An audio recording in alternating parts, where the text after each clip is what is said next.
सत्ता संपदा राहील ठाईचे ठाई. वाक्य देहूतल्या मालकांचे. कारण वाक्य ही पावरबाज माणसाची मानली पाहिजे. वाक्य तर सगळ्यालाच फेका वाटायलेत. ज्याला बायको भेट नाही त्याला पण वाटतंय मोहवाक्य कोणतरी ऐकावं. पात्रता लागन ना. वाक्य अधिकारी लोकांचं पाहिजे. तुकोबारायचा अधिकार किती मोठा. जगा खाळ खाय विश्वाला खाणारा काळ त्याच्या डोक्यावर ज्यांनी पाय दिलाय त्या व्यक्तींचं वाक्य सत्ता संपदा राहील ठाईचे ठाई. राहिला संपत्तीचा वाद. काही लोकांना वाटत असेल माझ्याकडे फार पैसे आहेत, अब्जानं पैसे आहेत, कोटी नाहीत, खरवा नाहीत, निखरवा नाहीत.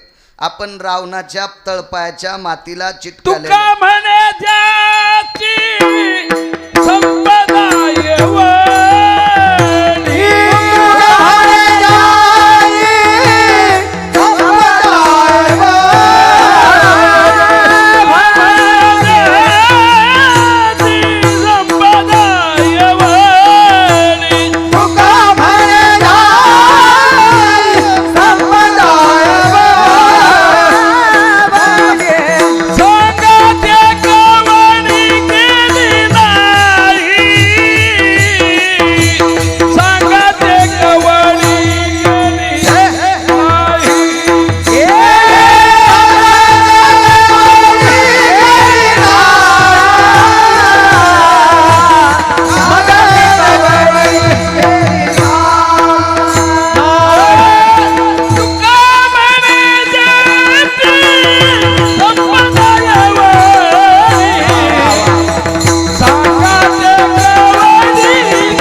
रावण प्रचंड श्रीमंत व्यक्ती आहे. कवडीत नाना रुपयाला चिटकेलेलं नाणं पण काढून घेतात. पोरी म्हणतात हे शकून असते ते पण काढून घेतात. भूषणे ही घेते काढोनिया भूषणे ही घेते काढोनिया भूषणे ही घेते काढोनिया.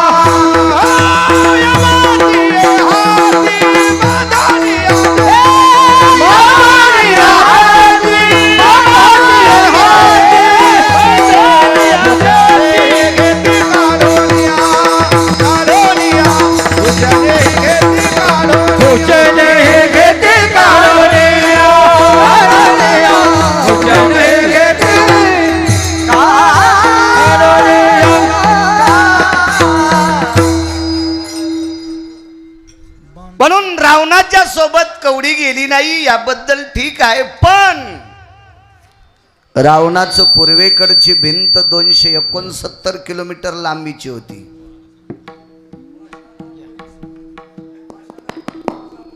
वंशाचा संबंध धातयाशी सोनियाची पुरी समुद्राचा वेढा समुदाय गाढा राक्षसाचा. आता कीर्तनकारापेक्षा खाली बसलेले लोक जास्त हुशार आहेत. पाठांतर त्यांचं भरपूर आहे. म्हणून आमच्या लोकांनी ग्रंथ पाहून कीर्तन करावा, नाही तर खालचे लोक नदीला गवसून हाणतील. विठाला विठाला विठाला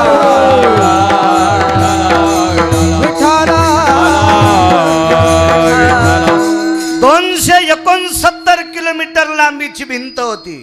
पुरावा आहे पुराणात. फक्त रामायणात शोधू नका. रामायणात नाही सापडणार. विशिष्ट पुराण सांगते 269 किलोमीटर लांबीची भिंत 11.5 फूट उंच होती. भगवान बुवा 4.5 फूट रुंद होती. ही सगळी भरीव सोन्याची होती. याच्यातला 2 फुटाचा जर कोपरा काढला ना तर नामदेव दादा तालुक्यातल्या प्रत्येक बाईला नॅकलेस होईल. बटन कोणाचं दाबीन. रावणाचं बटन नाना दाबील का दुसऱ्याचं बटन? नाही काय पप्प्याचा बाप जरी दुसरीकडे गेला, हा तुम्ही त्याच्यात नाहीत ना, मागणं पुढं फुफुटा उड, पण तरी पण ज्यानं लग्न केलं नाही त्याला संसार जास्त कळतो, इतकं ध्यानात ठेवा. विठाला विठाला विठाला विठाला विठाला.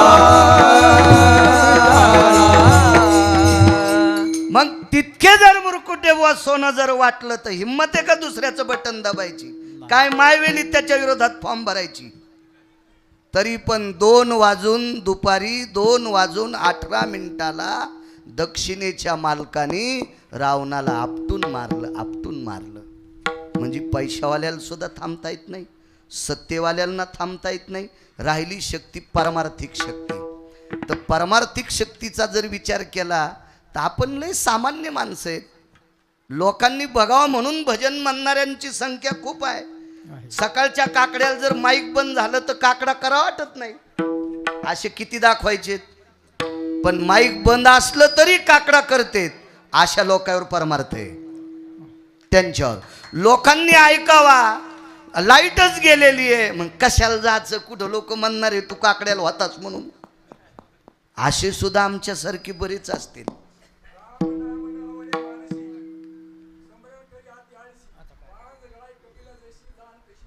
हा कॉलेजमधलं सांगतो आता.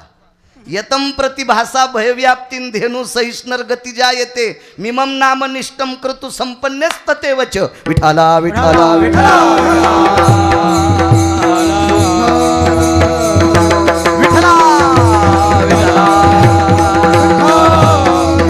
हुशार म्हातार आहे ते. प्रत्येक कीर्तनाला येते ते बाबा. हुशार आहे. हो, फुकट बिड्या वाढायला, एसटी फुकटची आहे म्हणून बिड्या वाढायला परळीला जाणाऱ्या म्हाताऱ्यापेक्षा हे म्हातारं कितीतरी कोटीपटीनं चांगलं. विठाला विठाला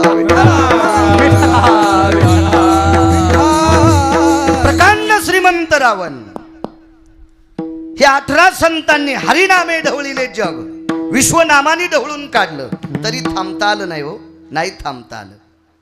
मुद्दा सांगतो एक तुम्हाला. किती मोठ्या लोकांच्या उशाला काळ बसला. वैकुंठवासी स्वर्गीय, कैलासवासी, सत्यलोकवासी, गोलोकवासी पंडितराव पांडुरंगराव मुंढे अण्णा विश्वाच्या मालकाच्या सानिध्यात विलीन झाले. दक्षिणेच्या मालकाचा निरोप आला आणि त्या निरोपाला ती सामोरे गेले. प्रत्येकाला जावं लागते. या विश्वामध्ये 7 चिरंजीव आहेत. त्याच्यापैकी या मंदिरातला एक नंबरचा चिरंजीव आहे. त्या चिरंजीवाचं नाव आहे मारुतीराय. मारुतीराय नुसते 1 नंबरचे चिरंजीव नसून वारकरी संप्रदायातले 1 नंबरचे वारकरी आहेत. येऊनी जन्मला मरकट तो वैष्णवा माझे अतिश्रेष्ठ, हनुमंत म्हणावया कनिष्ठ, ऐसा पापिष्ट कोण आहे. धर्मानाम पवित्रयो धर्म संन्यासो पवित्रया, रक्तांबरस्तते वचम कामाम दग्धाति जायते. ज्यानं कामाला विस्तू लावलाय, काम बांधवडी काळ घातला तोडरी. एवढी मोठी. आणि ह्या सगळ्या गोष्टी असताना रामागड्याची आवडी मोठी म्हणून लंके पेनरे. म्हणजे प्रभू रामचंद्राविषयी, विटेवरच्या मालकाविषयी जिव्हाळा असणारा, नैष्टिक ब्रह्मचर्याचा कासोटा असणारा, आईच्या पोटातच ब्रह्मचर्याची लंगोटी बांधून घेणारा 1 नंबरचा 19 संन्याशापैकी एक संन्याशी. त्या संन्याशाच्या आईचं नाव अंजनी. तिला जर थांबता येत नाही तर तुमची आमची काय कथा आहे? तिच्या जर उशाला येऊन काळ बसू शकतोय, काय कथा आहे? तत्वज्ञायानं दक्षिणेच्या मालकाच्या निरोपाला सामोरं स्वर्गीय अण्णांना जावं लागलं. त्यांचं हे 7वं पुण्यस्मरण आहे. मोठ्या अट्टहासाने, मोठ्या असीम प्रयत्नाने, भावयुक्त अंतकरणाने, श्राद्धाच्या बाबतीत उल्हास जल्लोष असं नाही म्हणता येणार. भावयुक्त अंतकरणाने, श्रद्धायुक्त अंतकरणाने हे 7वं पुण्यस्मरण आदरणीय नामदार धनंजयजी पंडितराव मुंढे विद्यमान मंत्री साहेब, त्यांनी आपल्या वडिलांचं पुण्यस्मरण 7वं मोठ्या आदरयुक्त अंतकरणाने ते करतात. विश्वातलं सर्वात मोठं दैवत कोण असेल तर आई वडील आहेत. सकल तीर्थाची धुरे जे का जाण माता पितरे. नमो तया माता पित्याचे पालन नमो त्या वचन सत्यवदे. देहूतले मालक सांगतात आई वडिलांचं पालन करणाऱ्याला मी नमस्कार करतो. सर्वश्रेष्ठ आई वडिलांचा आदर करणारा हा सर्वश्रेष्ठ असतो. मुद्द्याता जर गोष्ट सांगायची झाली तर पारमार्थिक क्षेत्रात बडे तात्या कोणाला मोठं व्हायचं असेल, बळीरामजी राजकीय क्षेत्रात कोणाला मोठं व्हायचं असेल, व्यापार क्षेत्रात आमचे गंगाखेडचे केंद्रे साहेब व्यापार क्षेत्रात मोठं व्हायचं असेल, राजकीय क्षेत्रात मोठं व्हायचं असेल, पारमार्थिक क्षेत्रात मोठं व्हायचं असेल बापू तर आई वडिलांची कृपा लागते. वंशकृपास्ततो जायम धरा कृपेशिस्ततः आत्मकृपा पुनितयम व्याप्त कृपा जनस्थितः. 28 कृपा सांगितल्या न्यायशास्त्रामध्ये की आईवडिलांची वंशाची कृपा असावी, पूर्वजाची कृपा असावी, आईवडिलांची कृपा असावी, भूमीची कृपा असावी, प्रांताची कृपा असावी, परिसरातल्या सात्विक सदाचारी लोकांची कृपा असावी. या कृपेने माणूस मोठा होत असतो. सगळ्याची सगळ्या कृपा लाभल्या आणि वाडवडिलाची कृपा नसेल तर कधी बी नाव बुडून जात असते. विठाला विठाला. आतापर्यंत प्रत्येक क्षेत्रात जी जी माणसं मोठी झाली त्यांचा पावर वाढत असेल आई वडिलांच्या आशीर्वादानं. एक मुद्दा सांगतो तुम्हाला. विश्व ज्याच्या ताब्यात आहे त्याला जगाचा बाप म्हणतात नाना. वृक्षाचे पान हाले ज्याची सत्ता राहिली अंता मग कोठे. तुझ्या सत्तेने वेदाशी बोलणे सूर्याशी चालणे तुझ्या बळे ऐसा तू समर्थ ब्रह्मांडाचा धनी. व्याप्तिरोजायते नकना धरास्थितम अपायम व्यालाक्ष सुदियम छंदेषु मृतिसारायम स्ततेवच. कीटकापासून मुंगीपासून हत्तीपर्यंत जीवाच्या संहार कार्याची नीतिक्रिया त्याच्याकडे आहे. त्याला जगाचा बाप म्हणतात. आणि त्या विश्वाच्या बापाला पुंडलिक रायानं जर उभं केलं असेल तर यज्ञ नाही केले, तपश्चर्या नाही केल्या, साधना नाही केल्या, फक्त आई बापाच्या सेवेची ताकद. नामदेव दादा जगाचा बाप 28 युगापासून उभा आहे. आपल्याला 4-5 युग माहिती आहेत. सत्ययुग, सत्य, त्रेता, क्रता, कली, द्वापार वगैरे हे 4-5 युग पाहिजे. तांबदा युगाति मध्यम यत्कृती संगाय भासायाम युग जायते न सखलम मिद्यान मिद्य सर्वशास्त्रायाम. असे 28 युग आहेत. हे पण आमच्या कीर्तनकारांना पाठ असावा. विठाला विठाला. 28 युगापासून जगाचा बाप जर दिवेगावकर शास्त्री बाबा उभा केला असेल फक्त मायबापाच्या सेवेच्या ताकदीवर. मला असं वाटतं कीर्तनकारांनी आईवडिलाच्या सेवेच्या बाबतीत श्लोक सांगायचा, एखादी ओळी सांगायची, जेणेकरून पुरावा हा मोठ्या लोकांचा पटल्या जातो. एक पुरावा आहे. मागे आपल्याकडं शिव उपासक तुमच्या परळीला एक महाराज आलते, आमच्या परभणीला पण आलते. त्यांनी एक सांगितलं महिला मंडळींना, लोटाभर पाणी टाका आणि एक तांदूळ वाहन एक बेल ठेवा, असं त्या महाराजांनी सांगितलं. ठीक आहे. तरी पण जाणकार लोकांनी त्यांचं ऐकू नये असं म्हणत नाही. चिकित्सक वृत्तीनं बघायचं कशात लिहिलं असेल. पुरावा मोठ्या लोकांचा मानला पाहिजे. त्याच्यासाठी एक पुरावा होता. एक पसा पाणी एक बिलवद एक पसा पाणी एक बिलवद एक पसा पाणी एक बिलवद एक पसा पाणी एक बिलवद. जना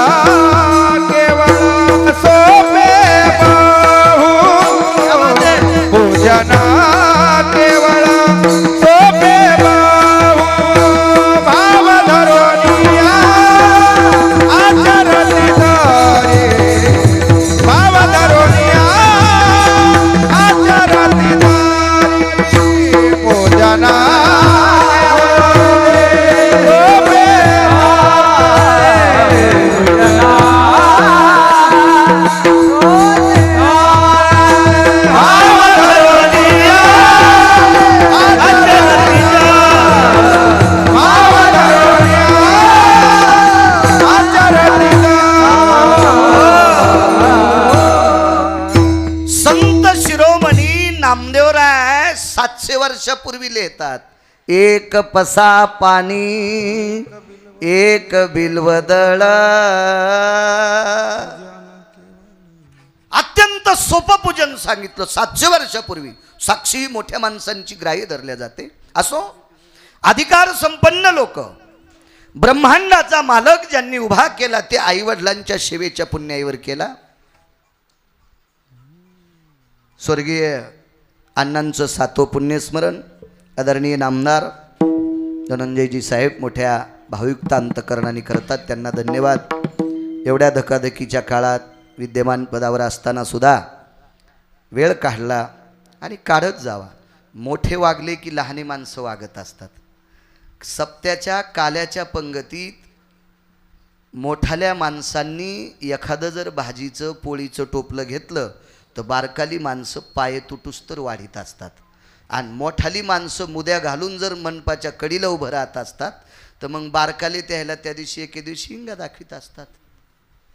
मोठ्यांनी वाकायचं असतंय. मोठा नुसताच म्हणला ए श्याम्या कडी आण, कवा नुसता बोंबलो तू म्हणला. 4-2 पिढ्या गेल्या तुझ्या घरातलं कोणी वाकलं नाही ना आम्हाला कडी आणायला सांगतो. ह्या सांगणाऱ्यानंच जर हाताच कडीत बकीट घेतलं तर श्याम्या पाय तुटूस तर वाढीतो. त्याच्यामुळं काळ इतका गोड आलाय. पहिल्यापासून मोठ्यांनी चांगलं वागलं की बाकीचे लोक भेऊन वागत असतात. श्रीमंताच्या घरच्या बाईनं पदर पडू द्यायचा नाही, बारक्या तर पडूच देत नाहीत. उलट झालंय. बारक्यांना वाटतंय आपल्याला कोणी विचार नाही त्यांना त्याच्याकरता ते पडू देत नाहीत. नियम आहे. मोठ्यांनी चांगलं वागलं पाहिजे. ज्याच्या अंगावर चांगली कपडे आहेत का त्यानं जास्त जपलं पाहिजे. भरलेलं डुकर तिकून आलं आणि पांढरे शुभ्र कपडे घालून इकून एक जण गेलं आणि ते डुकराला म्हणलं माझ्या आजोबा सरपंच असताना रोड झालता भगवान बुवा, तुला डुकरा सांगायलो या रस्त्याने येऊ नको. त्याला अक्कल असती का? ते नुसतं जवळून नाही गेलं, शेपटीचा फटकारा हाणून गेलं.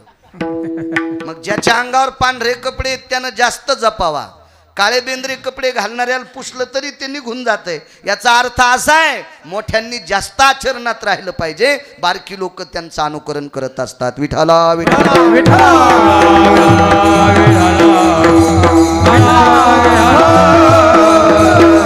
काय होतंय ते मंत्री आहेत म्हणून चोंबाळायचा विषय सांगत नाही, काही सांगत नाही मी. ते मंत्री आहेत. माझं एक मत आहे की सर्वसामान्य माणसं आदर्श घेत असतात. किती व्याप आहे हो त्यांना, किती व्याप आहे.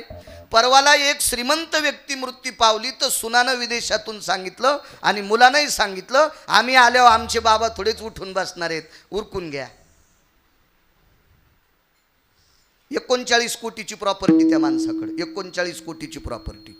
पोरान तिथून सांगितलं उरकून घ्या. मग असं जर होत राहिलं असेल तर मग सर्वसामान्यांचा दिलासा संपत असतो. याच्यात आदर्श कसा मिळतो बघा. एवढ्या मोठ्या व्यापातली ती व्यक्ती पुण्यस्मरणा करता आपल्या वडिलांच्या थांबते. आपल्याला व्यापच काय? आपण आजची पाळी उद्या घेतली तर चालत नाही का? असा एक आदर्श कोणीतरी घ्यावा, असं मोठ्या लोकांनी वागत जावं. म्हणून त्यांना धन्यवाद देतो.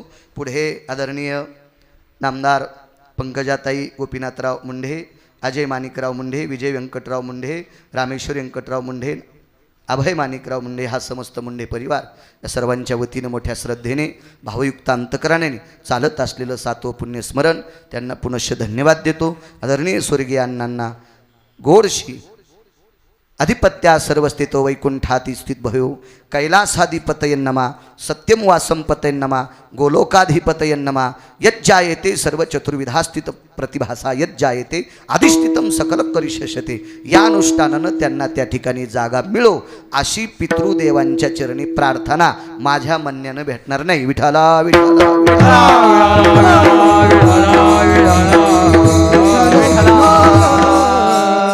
आज आदरणीय महाराष्ट्राच्या मातीला लाभलेलं नाविन्यपूर्ण पौराणिक क्षेत्रामध्ये ज्यांचा फार मोठा संस्कृतवर प्रचंड अभ्यास आहे.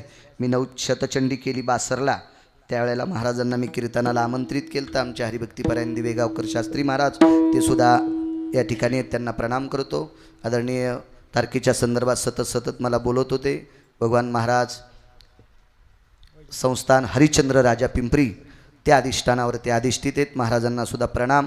आदरणीय मृदंग क्षेत्राचं नाव विदेशात सुद्धा ज्यांच्यामुळे पोचलं, ज्यांच्या बाबांची फार मोठी ख्याती होती असे बापूसुद्धा या ठिकाणी आहेत.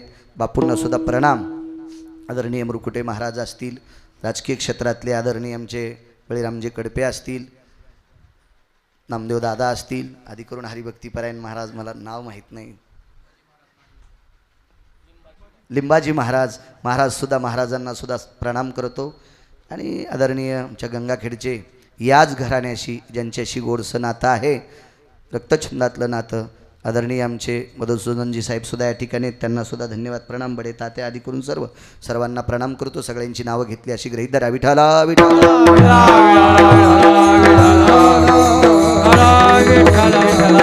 काळ हा कोणाला सोडत नाही. जयंती नावाची इंद्राची कन्या आहे. वेळात आपल्याला जेवढी वेळ दिली तेवढ्या वेळेत आपल्याला आटपायचं. जयंती नावाची इंद्राची कन्या आहे. इंद्र फार मोठा माणूस आहे. एकट्या इंद्राला 222 पदं येतं. एकट्याला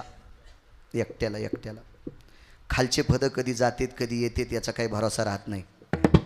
पण त्याचं पद फार काळ टिकलं आणि त्याच्या पदाचा अधिकार किती मोठा आहे लक्षात घ्या. इंद्रानं वरुणाच्या फॉर्मवर सही केल्याशिवाय पाऊस पडत नाही. एक पद त्याच्याकडे. दुसरं पद, कालदंडाच्या फॉर्मवर इंद्रानं सही केल्याशिवाय जगातला कुठलाही माणूस मरत नाही. हे दुसरं पद. दोनच पद झाले ना आपल्याला. एक निसर्गाचं पद आहे आणि एक मृत्यूचं पद आहे. हे असे 222 पदं येतं. म्हणजे एकट्या इंद्राच्या गाडीला 222 लाल दिवे आहेत भगवान बुवा. 222 लाल दिवे. पावर किती मोठी असेल साहेब, किती मोठी पावर असेल. आणि त्यांच्या जावयाचं पत्र आलं, मुलीचं पत्र आलं. ते पत्र होतं यमधर्मानं दिलेलं. यमधर्माने कालदंडाकडे दिलं आणि कालदंडाने ते पत्र जयंतीला सुपूर्द केलं. जयंती ही इंद्राची कन्या आहे. आई साहेब, हे पत्र आहे. कसलं पत्र? कालदंड. काही नाही, आजपासून 3 दिवसाला दुपारी 12:30 वाजता तुमचे मालक जाणार आहेत. बापू, ती बाई इंद्राची मुलगी होती. इंद्राची 222 लाल दिवे होते तिच्या बापाच्या गाडीला. 222 लाल दिवे. एक नाही. वैभवातला माणूस.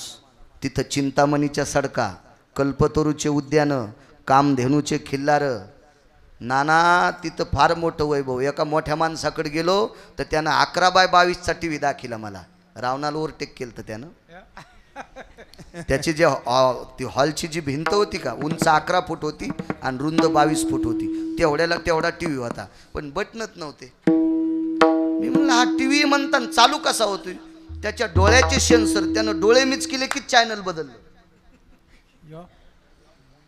म्हणजे डोळ्याचं ते मला कधी, मी पण वेड्यात काढलं त्याला. म्हणले आपल्या धोत्र्याला फसवायला लागले येडपटवानी. पण पंपावर गेल्यावर एक जणानं थंब दिल्यावर पंप चालू झाला. अरे म्हणलं आता यानं थंब दिल्यावर पंप चालू होतोय, तुम्हाला माहिती आहे. तर मग आता याच्या डोळ्याशी सेन्सर जुळालेलेच असते ना.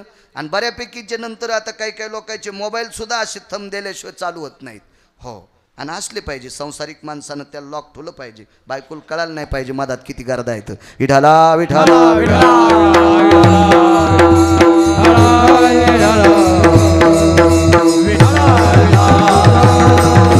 एवढा मोठा टीव्ही त्याच्याकडं, त्यानं दाखवलं. ते गाणं चालू होतं, पण त्याच्यातल्या त्या 3 नटी मेलेल्या होत्या. मी म्हणलं तुमच्याकडे एवढा मोठा टीव्ही आहे पण ह्या 3 नटी मेलेल्या आहेत ना.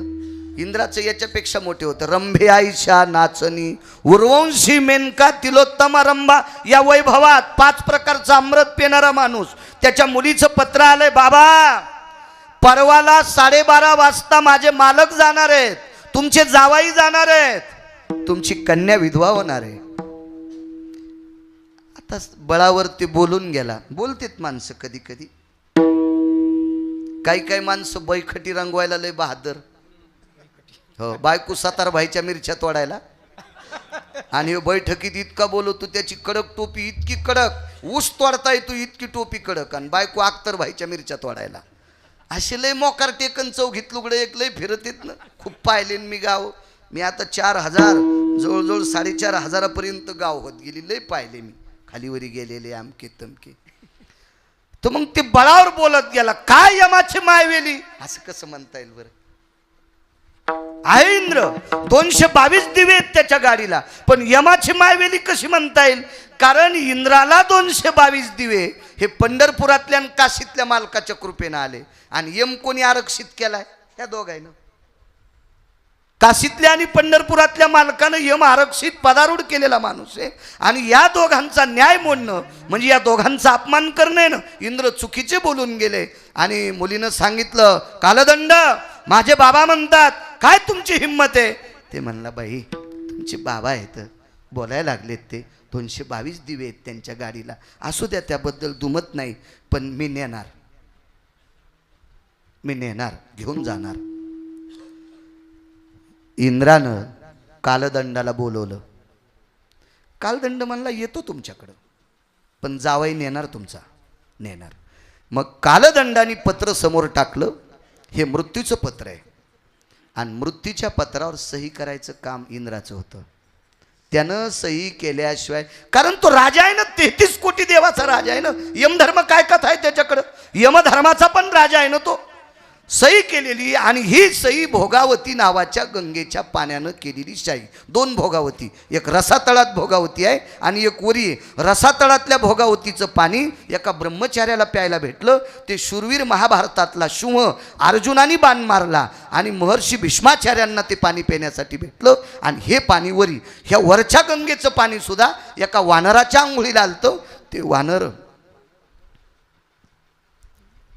एक गंधमादन येती चक्षुर्पातार भैर्व्याप्तीर विशुद्धो भयस्थितानाम जलाति जायते ओघस असवस्थितीची एक क्रिया. आणि दुसरी क्रिया भोगावतीचं स्नान. आणि पुन्हा एक महारामायणामध्ये एका व्यक्तीला या भोगावतीच्या स्नानाचं पाणी प्राप्त झालं. तो सुषेण नावाचा वैद्य होता. विठाला विठाला विठाला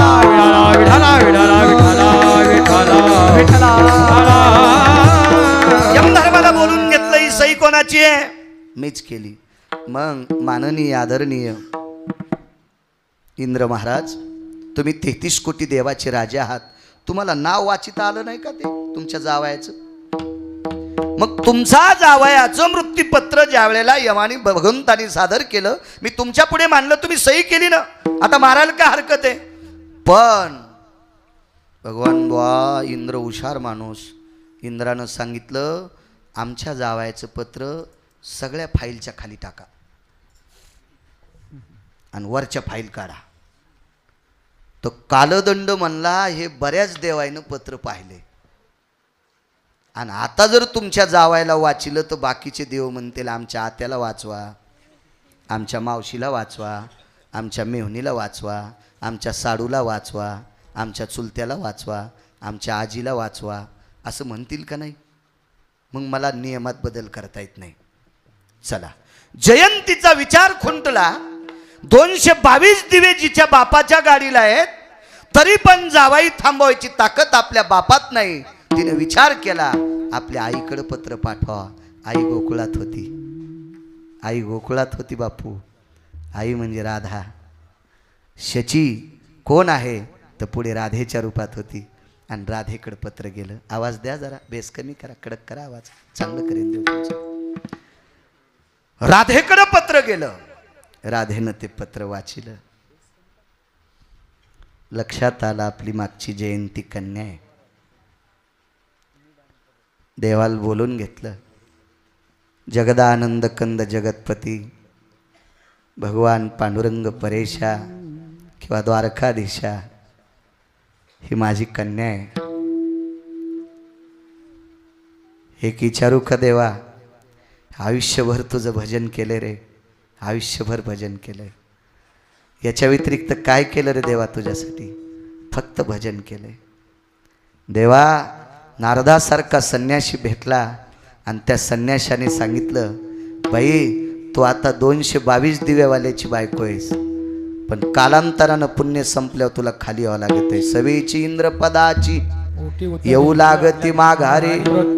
आणि याच्यातून जर तुला वाचायचं असेल, फार मोठं व्हायचं असेल, तर तुला देवाचं मुख बघावं लागेल. देवा तुला पाहण्यासाठी मृत्यू लोकात आले रे, तुला पाहण्यासाठी. काल्याच्या कीर्तनात बऱ्यापैकी प्रसंग, भरला उलंडोनी रीता करी घट, आणि त्याची चट या शब्दाचा आवड. माणसं नाही म्हण याला खाचा चटका आहे हो, अशी जुनी शब्द. तशी राधेला देवाला पाहायची चट लागली होती. मी तुला किती पाहिलं देवा, अरे तुझ्याशिवाय, तुझ्या रूपाशिवाय कोणाचं वर्णन करत नाही, तुझ्या नामाशिवाय कोणाच्या नामाचे पवाडे गात नाही रे. किती किती तू जेवढे मला श्वास दिलेत का, त्या श्वासाच्या बदल्यात मी तुला नामस्मरण दिलंय. मी तुला इकत घेतलं रे, इकत घेतलंय, तुला इकत घेतलंय. तर भगवंतानं राधेला सांगितलं, राधे आत्ताची आत्ता वैकुंठ देऊन टाकतो, नकोय मला. माझ्या भगवान शिवजीला विचारून तुला कैलास देऊन टाकतोय, नकोय मला. सत्यलोकाचे मालक विधाता ब्रह्मदेवाला विचारून तुला सत्यलोक देऊन टाकतोय, नकोय देवा मला काहीच नको. एक देऊन टाकतोस का देवा? काय देवा, आयुष्यभर भजन केलं रे. महाराष्ट्राच्या मातीत किती मृदंगाचार्य, किती गायनाचार्य, किती कीर्तनकार आहेत.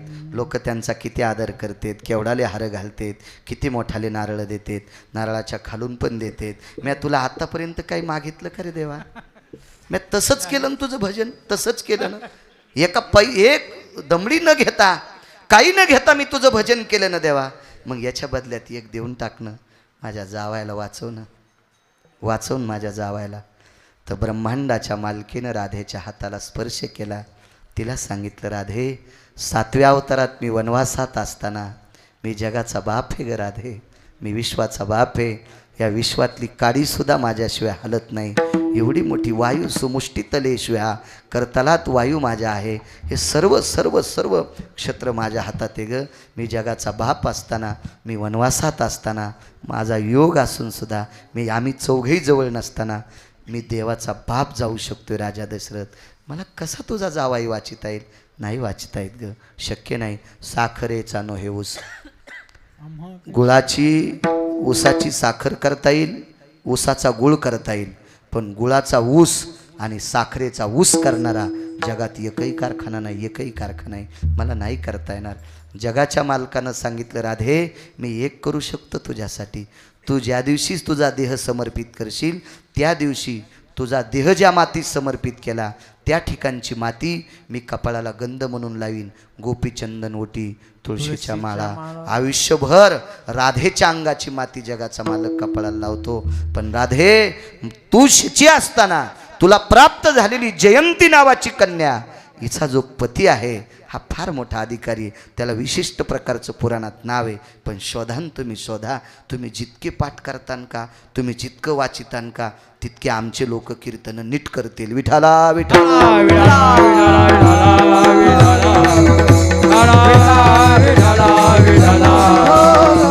ठरलेली वेळ आली. वैकुंठवासी माधव महाराज मगर म्हणायचे, दुपारची वेळ होती, गोकुळात प्रचंड ऊन पडले आणि 12-12:15 वाजता जगाचा बाप गोकुळात भगवान बाप प्रविष्ट झाला. गोकुळावर सावली पडली, सावली पडली. 9 नंदापैकी एका नंदाने भास्कराला विचारलं, 9 नंद आहेत, आपल्याला एकच नंद माहीत आहे, नंदराज. 9 नंद होते, 9 नंद गोकुळात. एक नंद एवढा विख्यात प्रख्यात प्रचंड अभ्यासू होता. त्या नंदानी भास्कराला विचारो, भास्करो तेजो कांती भयव्याप्तिर्जायते यशोधेश पियुषा समस्तितच्चायते.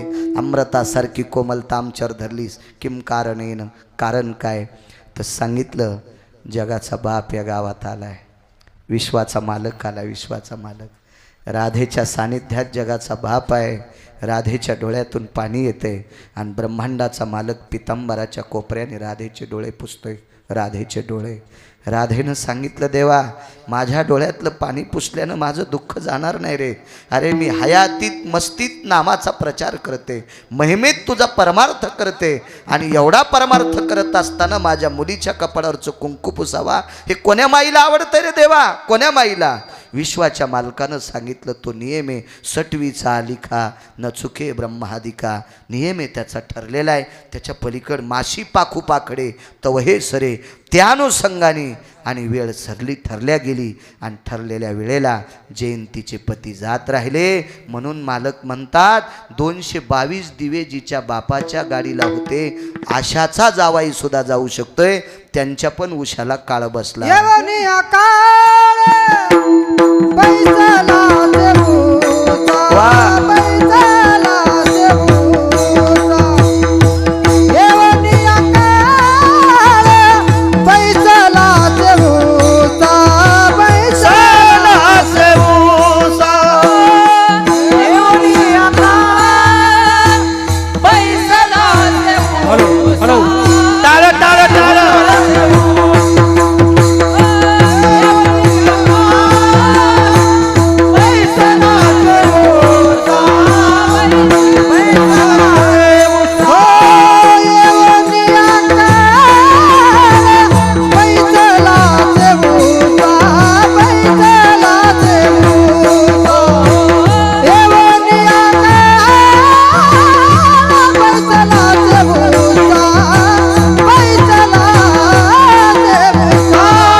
हाच सत्तेतला पुरावा.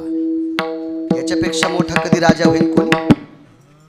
मग एवढा मोठा राजा, त्याला जावायला गडदे मामा मोकावं लागतंय. निमूटपणे मान्य करावं लागेल. आदरणीय अण्णा गेले,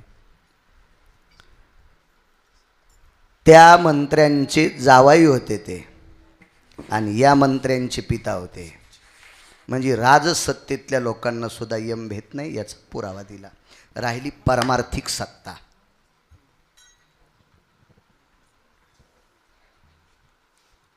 आध्यात्मिक शक्तीमधली निष्ठेनं भजन करणाऱ्या लोकांना वेगळं स्थान आहे, वेगळं स्थान आहे, वेगळं स्थान आहे. अविरत भजन करणाऱ्या शबरीला गोलोक भेटला, गोलोक मिळाला शबरीला, गोलोक. नुसतं भजनच नव्हतं, देवावर अतूट प्रेम होतं. वैकुंठवासी रंगनाथ गुरुजी परभणीकर म्हणायचे, कौशल्यानं रामावर प्रेम केलं त्याच्या 1000 पटीनं जास्त प्रेम रामावर शबरीनं केलं. देवकीनं कृष्णावर भगवान बुवा जितकं प्रेम केलं त्याच्या लाखो पटीनं शबरीनं प्रेम कृष्णावर देवावर केलं. हे विष्णूतनं. मी काल पुरावा सांगितला मुरकुटे बुवा. धन्य यशोदा ती माय आणि दाशी जनी वंदी पाय. यशोदेला नाना कृष्ण जन्माला आले नसूनही गंगाखेडच्या मालकिनीनं सांगितलं की यशोदा माय होण्याची अधिकारी. आईसाहेबांचा शब्द आहे. मोठ्यांचे वाक्य कशी खोटं म्हणायचे आपण? मोठीच असतात. एव्हा मोठ्याला माघारी लोक काही म्हणत असतात, हे मूर्खपणाचं टोक आहे. पण मोठ्यांत वजन आहे. आता जी चळवळ चालू आहे, जर तुमच्या माझ्यासारखं म्हणला आरक्षण मिळालं तर चकतंय का आपलं? वरच्या मोठ्या लोकांनी हो म्हणलं की गोष्ट तय. म्हणजे मोठ्यांनी काही म्हणू द्या, त्यांच्यात ती ताकद असती, त्यांच्यात ती पावर असती. जनाबाई पावर आहे ना ती. त्या म्हणल्या धन्य यशोदा ती माय. पण जनाबाईंना सुद्धा मान्य करावं लागलं की यशोदा सुद्धा शबरीच्या बरोबरीची नाही. यशोदा सुद्धा नाही. कारण मी कसा विरोधात जाईल? कारण सांगतो. यशोदा सुद्धा कृष्ण परमात्मा यमुनेच्या डोहात बुडाल्या मागे मागे सरे मागे सरे माया पाऊला पाऊली. आवाज द्या, आवाज. मागे सरे माया पाऊला पाऊली.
कृष्णासाठी, पण पाय कोणीकडे वळत होती? माग. एक पुरावा आहे त्याच्यासाठी, पण नुसता असाच ऐकू. तिच्या अंतःकरणातला भाव देवाला कळाला. अंग राखून या माय खेद करी, अंतरी हे हरी जाणवले. देवाच्या लक्षात आलं, रडती पण जीवासाठी माग सरती. बघा शबरी किती मोठी आहे. भजनाचं सांगतोय. राजसत्तेतला पुरावा द्याला परमार्थिक सत्तेतल्या लोकांना सुद्धा जावं लागते. आमच्यासारख्या 4-2 अभंग पाठ करणाऱ्याचा किसमे गलबाला भले भले गेले वाहतन शिंजूडनं घुसले गावात. आंब्याचे, चिचाचे, पिपळाचे, लिंबाचे मोठमोठाले झाडं गेले आणि झुंझुंड मंदिरात आले. ते म्हणले आपल्याला मीटिंग घ्यायची, गाव वाचवायचंय. अरे लिंबाजीराव गेले, आंबाजीराव गेले, बाबळीन मावशी गेल्या, बोरीन काकू गेल्या, परसाडीन मावशी गेल्या, सौंदडीन काकू गेल्या, आपटाजी शास्त्री गेले, वडाजीराव गेले हा वडाजीराव गेले, पिंपळाजी प्रधान गेले. आणि कुठे झिंजुडनं गोरखू शेपुड्याला नीट खाऊ देईन. शेपुड्या झिंजुडणार गेल्या की शेपटी गच भरत आहेत त्याच्या. मी काही शेळ्या सांभाळल्या नाही, पण अशा रस्त्याने दिसतात ना शेळ्या. हो, शेळ्या बऱ्यापैकी दिसतात. खूप खूप खूप पाहता भेटतात ना शेळ्या. असो, यशोदा सुद्धा अंग राखून काम करीत होती. 6 भावानं मारले मुरकुटे व कळत होतं माईला. 7वा योग माईनं जिराला. तरी भगवान बुवा नुसती रडली, इतकी रडली की भिंती पाझरल्या. प्राणत्याग नाही केला. 14 वर्षे 27 दिवस मुलगा वनवासाला चाललाय हे कौशल्याला कळालं नाही का नाना? नुसता शोक केला, नुसता शोक. तिच्या शोकानं विहंगमानयन स्थितेषु, म्हणजे विहंग म्हणजे पक्षी सुद्धा रडत होते. इतकी दुःखमय अविद्या झालती, पण प्राण नाही त्यागला. पंढरपुरातल्या मालकाच्या पायाला टोचलेले खडे दिवे गावकर शास्त्री बाबा जिनं पाहिल्याच्या नंतर तिला सहनच झालं नाही आणि देवाच्या पायावर प्राण सोडा. तिचे येणे जाणे कुंटले. सामान्य ताकद असेल का तिची? सामान्य ताकद असेल म्हणून तिला गोलोकाचं अधिष्ठान दिलं. भजनेची ताकद इतकी मोठी. भजन ही फार मोठी पॉवरबाज शक्ती, एवढी मोठी. मला असं वाटतंय आईशे ब्रह्मवेत्ते अपरंपार परी नये नामधारका बरोबर. हो, आणि आपल्याला तर 4च ब्रह्मवेत्ते पाठ आहेत. शुक, याज्ञवल्क, दत्त, कपिल मुनी. आणि हे अपरंपार ब्रह्मवेत्ते असे हे नामधारकाची बरोबरी करू शकत नाहीत. आध्यात्मिक शक्तीतल्या लोकांना जावं लागते. शबरीनं भजन केलं, गोलोकाची प्राप्ती झाली. राधेनं भजन केलं, तिला कपाळावर जागा भेटली. मीरेनं भजन केलं, तिला अंतःकरणात एकरूप करून घेतलं. जगाच्या मालकानं आपलंसं करून घेतलं, स्थान दिलं. मधुसूदन साहेब स्थान दिलं. पण असा एक भजन आहे की त्याला त्या भजनाच्या बळावर गावच सोन्याचं दिलं. गावच सोन्याचं दिलं. त्याचा भजनातला नाना भाव शुद्ध होता. भाव भाव आणि भजनात भावच पाहिजे ना. भावे गावे गीता, भावे गावे गीता, हे भावे गावे गीता, भावे गावे गीता.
भाविकाची आवडी देवा, देवा करी सेवा निज प्रीती.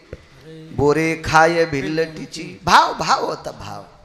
किंवा प्रेमाविन भजन, नाकाविन मोती, अर्थाविन पोथी वाचू नये. सदलंजयत भावा मिम कृतजन्याय, विद्यां स्वाकाराति प्रविष्टयो, ग्रतीशी सिंचम मकान भाऊ.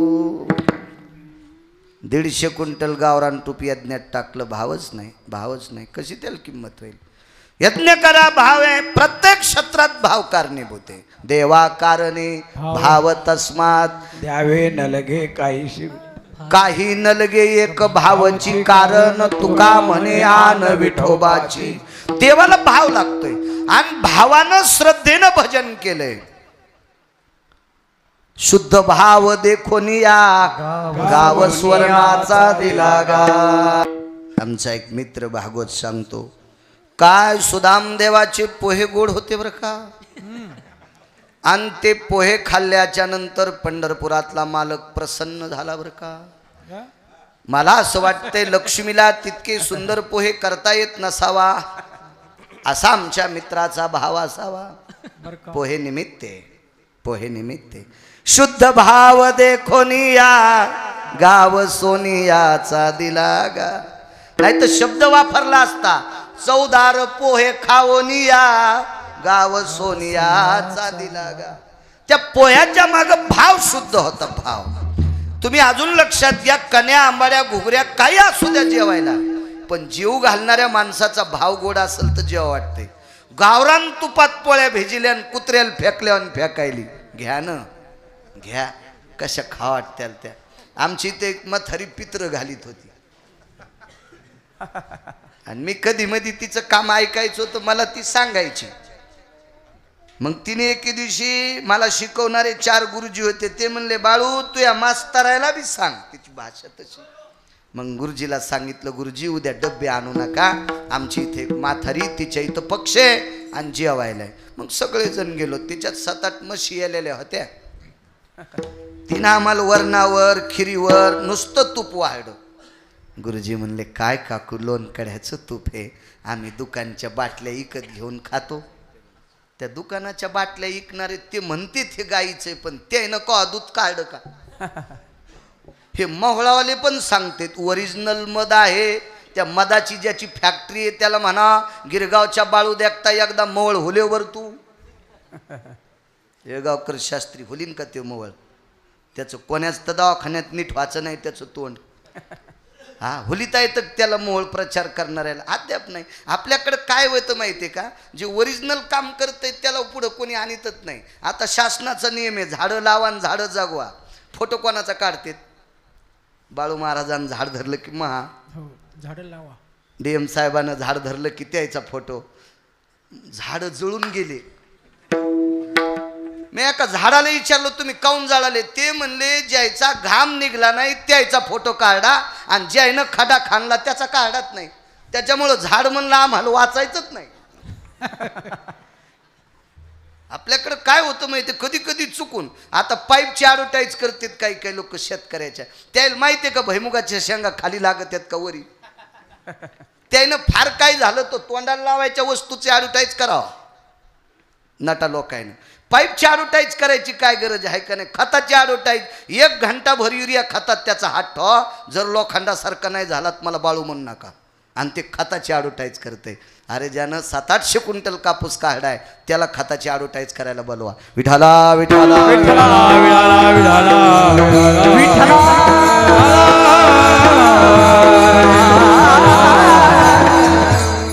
निष्ठेनं भजन केलं, भाव गोड होता. पंढरपुरातले मालक प्रसन्न झाले आणि मालकाला सासरवाडीतून धन आलतं.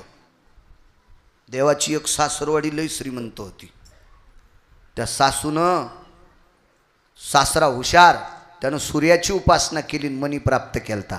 आणि तो मनी कालांतराने देवाला प्राप्त झाला. तिकडं सगळे जात राहिले आणि तिकडचे सत्रजित गेला, प्रशन गेला. सत्रजित आणि प्रशन दोघं भाऊ भाऊ होते ते.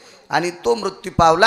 आणि मग तो मनी घरी आल्यावर देवाने विचार केला, हे जरा आपल्याला असं चालतं गडे बिना घामाचं, जरा परमार्थात खर्चाव म्हणून काशीला मनी पाठिलता. अक्रूर घाट, अक्रूरेश्वर लिंग, त्रेतायुगात द्वापार युगातली गोष्ट आहे. द्वापार युगात अक्रूरेश्वर लिंगाची स्थापना केली. काशीला अन्न सत्र केलं. एका तीर्थाचा जीर्णोद्धार केला. त्याला मणिकर्णिका तीर्थ असं नाव पडलं. फार मोठी प्रख्यात त्याची कहाणी आहे. आणि मग काही दिवस बहिणीची तर ठेवलं, पांडवाला श्रीमंत केलं. आणि तो राहिलेलं सोनं सुदामदेवाचं गाव सोन्याचं बांधलं. येऊन या काळ बैसला असे उसा सांगतोय. अध्यात्म क्षेत्रातली माणसं किती मोठे असतात. गाव सोन्याची ठराविक लोकायला. कुबेराला गाव सोन्याचं आहे, इंद्राला गाव सोन्याचं आहे, रावणाला गाव सोन्याचं आहे आणि सुदामदेवाला गाव सोन्याचं आहे. अजून पुन्हा कोणाला आहे का? असलं कोणाला तर मला नंतर का फोन करून सांगा, म्हणजे मला पुन्हा सांगायला काम येईल. पण हे इतके लोक तर आपल्याला माहिती आहे. कुबेराची नगरी अलका नावाची नगरी सोन्याची, रावणाची लंका सोन्याची, इंद्राची अमरपुरी नाना सोन्याची, आणि सुदामपुरी सोन्याची. फरक काय काय याच्यातला? रावणाला गाव सोन्याचं भगवान बुवा, पण मसनवाटा मातुड्याचा. रावणाला गाव सोन्याचं, मसनवाटा मातुड्याचा. कुबेराला गाव सोन्याचं, मसनवाटा मातुड्याचा. इंद्राला गाव सोन्याचं, माणसं मरतच नाहीत, मसनवाट्याचा संबंध नाही. फक्त इंद्राच्या ठिकाणी माणसं कसे मरतात. आजही बँकेत किंमत कोणाला असते? मोठ्या गाडीत जाणाऱ्याला बापू, का खात्यावर पैसे आहेत त्याला? खात्यावर पैसे आहेत त्याला. ज्याचे खात्यावर पैसे आहेत त्याला बँकेत किंमत. माझ्यासारखा गेला असे गंध गिंद इशिक लावून मॅनेजरला म्हणला, हो मॅनेजर साहेब मी महाराज आहे. तर ते म्हणले कीर्तन कर. नाही मी मला 2-4 श्लोक येतात, काही अभंग येतात. ते म्हणले पाया पडून 50 रुपये देतो. नसलच काही तर आता फारच हट्टी असतं, डिझेलला 4-5 रुपये देतो. नाही म्हणले बँकेतले पैसे, तुझ्या खातं पेनॉल्टी लागू लागू 0 झालंय ना. मग वरी किंमत कोणाला? जोपर्यंत पुण्य आहे तोपर्यंत वरच्याला संपत आहे. पुण्य संपलं की ढकलून देतात खाली.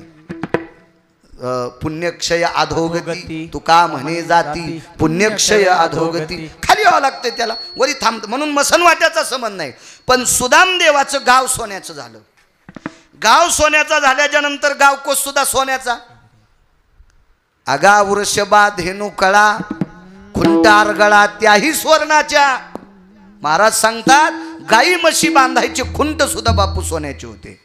तर त्या गावातल्या बायका लोखंडाचे डोरले घालीत असतील का? हा, त्या गावातले माणसं लोखंडाच्या साखळ्या घालीत असतील का? बडे तात्या काय श्रीमंत. 52 अरबूज क्विंटल नाना सोनं उरलं गोविंदबुवा. 52 अरबूज क्विंटल सोनं उरलं. आणि त्या काळातला कलेचा भगवान विष्णू परमात्म्याचा अंश असणारे एक कलेची देवता विश्वकर्मा महाराज यांनी भगवंताला निरोप केला. प्रभू सगळं काही सोन्याचं, तुळशी वृंदावन सोन्याची, सगळी सोन्याची. काही नाही, बैलाला साखळ्या, म्हशीला साखळ्या, गाईला साखळ्या, गाईला खुंट, म्हशीला साखळे. मला वाटते तिथं शेळ्या नसत्याल, मेंढ्यान शेळ्या वरी नसत्याल. ह्या हत्ती बांधायला सुद्धा खुंट, आरगळा, आगा कुंजराची आरगळा, बंद स्थिती आगळा, आगा वृषभाची नवाळा, खुंटती कंचनाचे. ते सुद्धा सोन्याचे. घोड्याला 2 खुंट लागतात. एक पुढं लागतो लगाम बांधायला किंवा गळ्याची दोर बांधायला, आणि मागं लागतोय पायबंद बांधायला. चांगल्या घोड्याचे पाय मागून नाही बांधले की त्याचं पोट असं गेळ्यावानी सुटतं आणि ते टायमाला पोचत नसतं. म्हणून घोड्याला तटस्थ भय वृषभा सव्या यती गलगंडेशु भय व्याप्ती पदाश्रित भयम आश्वाती जायते उदरत पोक्षास्ती तोती कळा. हा हे श्लोक कोणी लिहिले माहिती आहेत का? महाभारतातल्या पांडवाच्या 5 भावापैकी एकानं. विठाला विठाला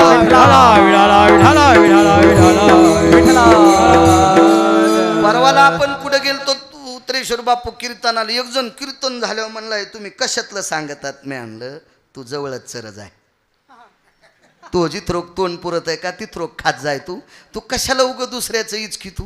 हा नाही म्हणे, पण आम्हाला कळाव. म्हणलं तू वाची जाय ना. हा नुसती चॅटिंग करायला जे सकाळी पाणी नेत नाहीत त्याला, हा मोबाईल तुझ्या थुत्रा पुढं छेन तुला कसं पाठ होईल? अरे त्याच्यासाठी वाचावं लागन. गाड्यानं ग्रंथ वाचलेत लोकांनं, तेव्हा ती माणसं पुरावे सांगत होते. महाराष्ट्राच्या मातीत तुम्ही पाहिले असतील माधव महाराज मगर पुराणातले बादशाह होते.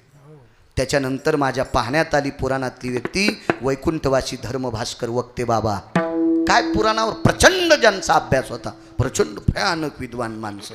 अहो पंढरपुरात चातुर्मासाला असे नाना प्रकारचे विद्वान माधव महाराजांना चिठ्ठी पाठवायची प्रश्नाची. काय विद्वत्ता होती या लोकांची.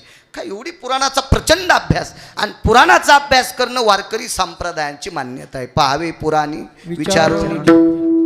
त्यानं मला विचारलं हे कसं करावं? म्हणलं तू नको ताण घेत जाऊ, तुला जिथरोग तोंड पुरत आहे तिथरोग खात जाय. तू कशाला आमच्या नादी लागतो? तुला जर असं व्हायच करायचं असेल तर वाची जाय, मग बघून घेऊ आपलं, ठरवत जाऊ कुठलंही काय. विठाला विठाला विठाला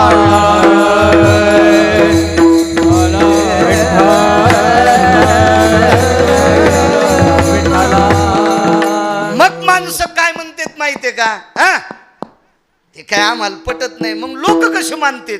मग भगवान बुवा ते दुसरा टपका देते, त्याचं नशीब मोठं आहे.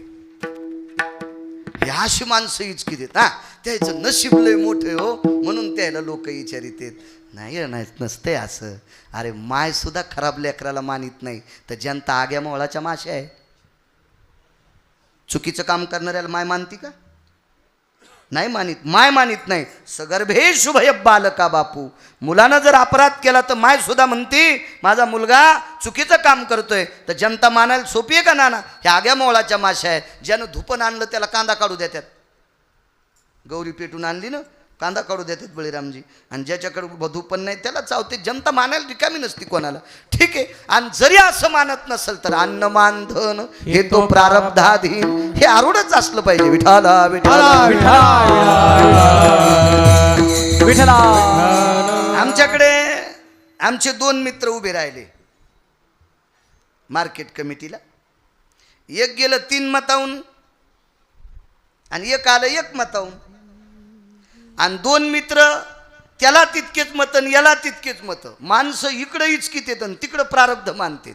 कव्हा देव मानित नव्हता कव्हा देवाला जात नव्हता तर दोघांना सारखे सारखे मत. कोणाला सभापती करायचं? मग शासनाच्या लोकांनी निर्णय घेतला रुपया फेकायचा. आता एकाचाच पडेल ना रुपया. नाही म्हणले त्याचं नशीब मोठं आहे आता तुला हाणायला पाहिजे.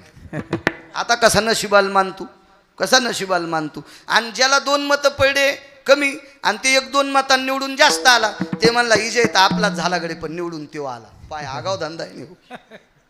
किती आगावपणा आहे किती किती किती येडपटपणा आहे का नाही. अशी काही काही माणसं नाना प्रकारच्या चिकित्सक अवास्तव चिकित्सक वृत्ती करत असतात. असो ती नगरी संपूर्ण सोन्याची 52 अरबुज क्विंटल सोनं उरलं आणि विश्वकर्मा महाराजांनी देवाला सांगितलं देवा आता याचं काय करायचं. तर देवानं सांगितलं निष्ठावंत वारकऱ्याला दिलंय. निष्ठानिष्ठी आशाल नाही. जो वारी सोडित नाही त्याला दिलंय. नियम आहेत ना आपल्याकडे आहे का नाही. निष्ठावंत वारकऱ्याला दिले. निष्ठावंत वारकऱ्याला दिलेलं वापस घेत नसतेत. त्याचा मसनवाटा सोन्याचा करा. अध्यात्मशक्ती सांगतोय. मसनवाटा सोन्याचा केला. सुदाम देवाची वाणी इतकी श्रीमंत होती. वाचासिद्धी पावाल आज्ञापक व्हाल आणि प्रारब्ध बदलायची ताकद नाना फक्त संतात असती बरं का. पुन्हा कोणात नाही. आपल्याला वेळ राहिला फक्त 9 मिनटं. 9 मिनटात एवढा पुरावा देऊन टाकतो. माझ्या घडीनं तुमच्या घडीनं तर 1च मिनिट राहिला. झाले वाटतं 3 मिनटं पुढे गेले. घेतो 5 मिनटात एवढा पुरावा संपवतो. संतातली ताकद किती मोठी. अक्षय तृतीयेला एक सभा झाली. अक्षय तृतीयेला सभा झाली. ती सभा होती लोकमान्य टिळकांची. तो दिवस होता अक्षय तृतीयेचा मुहूर्ताचा सभेचा. आणि त्या सभेमध्ये लोकमान्य टिळकांनी एक वाक्य वापरलं. स्वराज्य हा माझा आणि तो मी मिळवणारच. तर इंग्रज सरकाराला तो शब्द चुकीचा वाटला आणि मग त्यांनी बेड्या टाकल्या. तर बेड्या टाकल्याच्या नंतर लोकमान्य टिळकांच्या सभेत सद्गुरू गजानन महाराज होते. आणि लोकमान्य टिळकांनी विदर्भ पंढरीचे सद्गुरू गजानन महाराज महाराष्ट्राच्या मातीत टाळ पकवाज मृदंग टाळ पकवाज विना हे सतरंजी भजनाची हे भजनाचं साहित्य वाटणारं पृथ्वीवर जितके देश आहेत या सर्व देशात एकच संस्थान आहे. ते फक्त शेगावचं संस्थान की अख्ख्या महाराष्ट्रात नव्हे महाराष्ट्राच्या बाहेर सुद्धा वारकरी संप्रदायाचं साहित्य वाटतंय असं संस्थान. आमच्या सद्गुरू गजानन महाराजांचं दर्शन घेतलं आणि सद्गुरू गजानन महाराजांनी लोकमान्य टिळकाच्या पाठीवर थाप टाकली आणि म्हणले मला हातकड्या पडणार म्हणले. हातकडी तुझी सुटणार नाही पण पर्याय 2-3 दिवसाला माणूस पाठवतो. 3 दिवस गजानन महाराज झोपलेले आणि 4थ्या दिवशी उठल्याच्या नंतर एक जणाकडे पिठलं चतकोर भाकरी दिली. ही लोकमान्य टिळकाला कारागृहात नेऊन द्या आणि त्याच्या खाली एक चिठ्ठी लावून दिली. अरे मरण तर थांबवायची ताकद माझ्यात नाही पण चंद्र सूर्य तोपर्यंत तू केलेला ग्रंथ राहील. त्या ग्रंथाचं नाव होतं गीता रहस्य. ही संतांची ताकद आहे. ही संतांची शक्ती आहे. मला सांगा चंद्रसूर्य तोपर्यंत ख्याती वाढवणारी ख्याती यांनी आशीर्वाद द्यावा पण मृत्यू थांबता आला नाही. यांना त्यांचा सुद्धा थांबवता येत. तसं सोन्याचं गावन सोन्याचा मसन वाटा आणि या सोन्याच्या मशानभूमीमध्ये सुदामदेवाचा अंत्यविधी होता. जगाचे मालक आदी करून सर्वत्र त्या ठिकाणी होते. नाना प्रकारचा तर्कवितर्क झाला असेल पण सुदामदेवाला नाही थांबिता आलं. येऊन या काळ वैसला शेवसा झाकी तोशी कैसा डोळे आता जावं लागलं. कर्णाला सुद्धा जावं लागलं. येऊन या काळ बैसला शेवसा. भीष्माचार्याला सुद्धा जावं लागलं. येऊन या काळ बैसला शेवसा. ज्याचा मामा जगाचा बाप आहे त्या अभिमन्यूला जावं लागलं. येऊन या काळ बैसला शेवसा. विश्वातली नाना प्रकारची प्रचंड प्रख्यात विख्यात लोक असतील पण मृत्यू मात्र थांबवता येत नाही. त्या अनुषंगाने आदरणीय वैकुंठवासी स्वर्गीय कैलासवासी सत्यलोकवासी गोलोकवासी पंडितरावांना विश्वाच्या मालकाच्या सानिध्यात विलीन झाले. त्यांचं 7वं पुण्यस्मरण. या पुण्यस्मरणाच्या निमित्तानं महाराष्ट्राच्या मातीतील तमाम ज्ञानोबाराय तुकोबारायच्या नामाचा गजर करणारी सात्विक सदाचारी पुण्यशील ही वारकरी मंडळी, आदी करून सर्व महाराज मंडळी ज्यांच्याकडे आम्ही बसलो त्यांना सतत आमची चांगली सोय करत होते. तुम्हाला सुद्धा धन्यवाद. हरिभक्तीपरायण गायनाचार्य गोविंद महाराज असतील, आदरणीय हरिभक्तीपरायण आमचे सोनवणे महाराज असतील, आदरणीय गडदे मामा असतील, रानबा महाराज असतील, मोहगावकर नाना असतील, मांडवेकर महाराज असतील, ते पलीकडचे महाराज असतील, देवसरकर महाराज असतील, संजय महाराज असतील, त्यांचे गुरुजी वडील सुद्धा आलेले. गुरुजींना सुद्धा धन्यवाद. चे भरत